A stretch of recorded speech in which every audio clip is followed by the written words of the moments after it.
Сенің қолы бос роднойың. Прикинь, енді біткесін. Роналдоның ең бірінші салған постын тауып алдым да, астына комментарийға 2025-тен кім бар деп жазып кеткесін. 2 сағатым кетті. 1 килограмм күріште қанша штук болатын білесің ба? Қумаш қайдан білемін? 76.342 болады. Санадың ба соны отырып? Прикинь, кеше қол бос санағасың.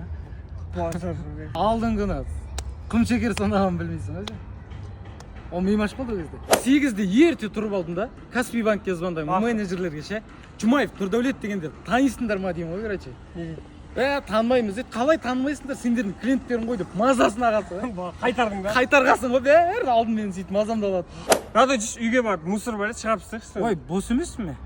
Не істейсің? Үйге барып ана ютубтан 2 африкалық жерді қазып үй салып жатыр, соны көруім керек қой.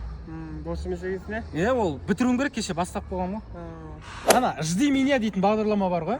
Соны көріп отырам да, Алматыда біреудің досы жоғалған ғой, 10 жыл бұрын. Суретін шығарып алып, 2 апта жүріп тауып бергенсің ғой досын. Татауы боссың ба не? Бос болып тұрмын ғой, родной. Сіз үйге барып істеп тастайық. Жоқ, мен 2 көріп бітіру керек.